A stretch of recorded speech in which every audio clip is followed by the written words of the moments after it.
મારા કિચનમાં આજે હું તમારી સાથે શેર કરીશ દહીંવડાની રેસીપી।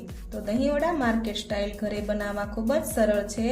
દહીંવડા બનાવવા માટે તમારે બેટર બનાવવાની જ ખૂબી છે। તો બધી ટિપ્સ અને ટ્રિક્સ સાથે દહીંવડા બનાવવાનું શરૂ કરીએ। હવે સૌથી પહેલા દહીંવડા બનાવવા માટે મેં અહીંયા 1 કપ અડદની દાળ લીધી છે। તો 1 કપ અડદની દાળને આપણે પાણીમાં 5 થી 6 કલાક માટે પલાળવાની છે।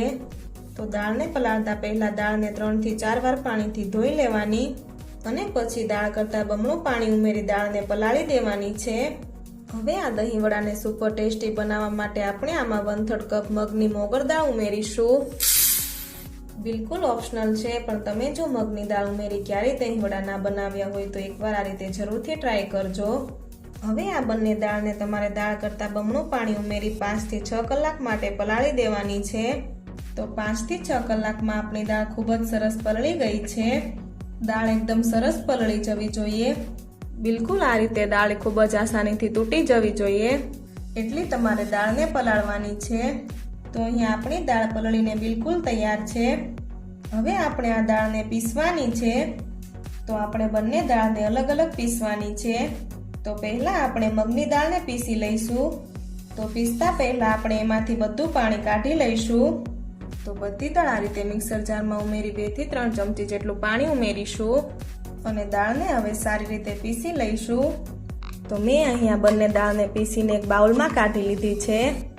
હવે આપણે બંને દાળને ખૂબ જ સારી રીતે મિક્સ કરી લઈશું।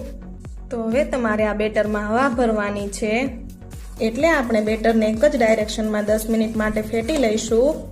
તો તમારે આ રીતે મિનિમમ 10 મિનિટ જેવું બેટરને ફેટી લેવાનું। એકદમ તમારું બેટર સોફ્ટ અને ફ્લફી થઈ જવું જોઈએ। તો મેં અહીંયા 10 મિનિટ જેવું બેટરને ફેટી લીધું છે। તો અહીંયા તમે જોઈ શકો છો કે બેટર એકદમ સરસ ક્રીમી થઈ ગયું છે। હવે આ બેટર પરફેક્ટ ફેટાણું છે કે નહીં એ તમારે ચેક કરવું હોય તો આ રીતે તમારે થોડું બેટર લઈ વાટકીમાં થોડું પાણી લઈ એમાં બેટર એડ કરવાનું। જો બેટર આ રીતે પાણીમાં તરે તો તમારું બેટર પરફેક્ટ છે, અને જો બેટર વાટકામાં નીચે બેસી જાય તો તમારે હજુ બેટરને થોડીવાર માટે ફેટી લેવાનું। તો અહીંયા આપણું બેટર બિલકુલ પરફેક્ટ છે। હવે આપણે એમાં સ્વાદ પ્રમાણે મીઠું ઉમેરીશું। જો તમારે આ સમયે આદુ મરચાંની પેસ્ટ ઉમેરવી હોય તો ઉમેરી શકો છો। હવે એક જ ડાયરેક્શનમાં બેટરને હલાવવાનું છે। તો બેટર મિક્સ થઈને તૈયાર થઈ ગયું છે। હવે આપણે વડાને તળવાના છે। તો વડાને તળતા પહેલા અહીંયા આપણે એક મોટા બાઉલમાં થોડું પાણી લઈશું અને પાણીમાં ચપટી જેટલું મીઠું અને ચપટી જેટલી હિંગ ઉમેરી દઈશું અને આ પાણી આપણે વડાને તળો એ પહેલા તૈયાર કરીને રાખી દેવાનું। હવે વડા માટે મેં અહીંયા પહેલેથી તેલ ગરમ કરવા મૂકી દીધું હતું અને એમાં બેટર આ રીતે થોડું ઉમેરી તેલને ચેક કરી લઈએ। તો તમે જોઈ શકો છો કે વડું તેલમાં આ રીતે તરત જ ઉપર આવી ગયું છે। હવે આપણે આ વડાને કાઢી લઈએ।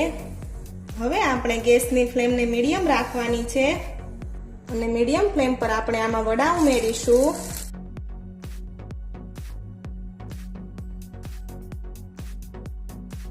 તમારે જે પણ સાઈઝના વડા બનાવવા હોય એ સાઈઝના વડા આપણે ઉમેરી દેવાના। તો બધા વડા આ રીતે પડી જાય એટલે આપણે એના ઉપર આ રીતે ગરમ ગરમ તેલ ઉમેરીશું। તો વડાને આપણે લો ટુ મીડિયમ ફ્લેમ પર તળવાના છે। જો તમે હાઈ ફ્લેમ રાખશો તો વડું અંદરથી કાચું રહેશે। તો વડા એકદમ સરસ ગોલ્ડન બ્રાઉન થઈ ગયા છે। તમારે વડાને બહાર કાઢવાના અને તરત જ આપણે જે પાણી તૈયાર કરીને રાખ્યું એમાં વડાને ઉમેરી દેવાના। હવે એ જ રીતે આપણે બીજા વડાને પણ તૈયાર કરી લઈશું। તો બધા વડા આ રીતે પડી જાય એટલે આપણે ગરમા ગરમ તેલ વડા ઉપર ઉમેરવાનું અને વડાને બંને બાજુથી સરસ ગોલ્ડન બ્રાઉન થાય ત્યાં સુધી તળવાના છે।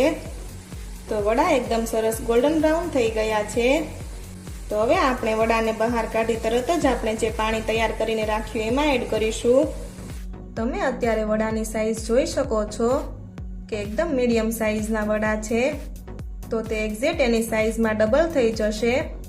જ્યારે આ પાણીમાં પલળશે ત્યારે તો આપણે મિનિમમ 10 થી 15 મિનિટ સુધી વડાને પાણીમાં પલાળવાના છે। જ્યાં સુધીમાં આ વડા પલળે છે ત્યાં સુધીમાં આપણે બાકીના વડા પણ બનાવી લઈશું। તો હવે મેં અહીંયા બધા વડા બનાવીને આપણે વડાને પાણીમાં પલળવા દઈશું। હવે જ્યાં સુધીમાં આપણા વડા પલળે છે ત્યાં સુધીમાં આપણે દહીં વડા માટેનું દહીં તૈયાર કરી લઈશું। તો મેં અહીંયા 1 કપ દહીં લીધેલું છે પણ દહીં તમારે આ રીતનું પાણી વગરનું હોય એવું લેવાનું અને આ દહીંને આપણે પહેલા આ રીતે ફેટી લઈશું. દહીં ફેટાઈ જાય એટલે આપણે એમાં 3 ચમચી જેટલી દળેલી ખાંડ ઉમેરીશું અને ચપટી જેટલું મીઠું એડ કરીશું અને હવે આપણે દહીં સાથે સારી રીતે મિક્સ કરી લઈશું. તો અહીંયા આપણું દહીં વડા માટેનું દહીં બિલકુલ તૈયાર છે અને 10 થી 15 મિનિટમાં આપણા વડા પણ સરસ ફૂલી ગયા છે. તમે જોઈ શકો છો કે વડાની સાઈઝ એક્ઝેક્ટ ડબલ થઈ ગઈ છે. વડા ફૂલી જાય પછી તમારે આ રીતે હળવા હાથે નીચવવાના, વધારે નહીં નીચવવાના અને વડાને આ રીતે એક પ્લેટમાં લઈ લઈશું. આ રીતે તમે નીચવી ફ્રીજમાં રાખી શકો છો. પછી જ્યારે તમારે ખાવા હોય ત્યારે તમારે એમાં દહીં અને મસાલા ઉમેરી દેવાના. અહીંયા મેં વડાને પ્લેટમાં કાઢી લીધા છે. હવે આપણે જે દહીં તૈયાર કરીને રાખ્યું એ વડા ઉપર આ રીતે ઉમેરી દઈશું. દહીં તમે તમારી પસંદ પ્રમાણે વધારે કે ઓછું એડ કરી શકો છો.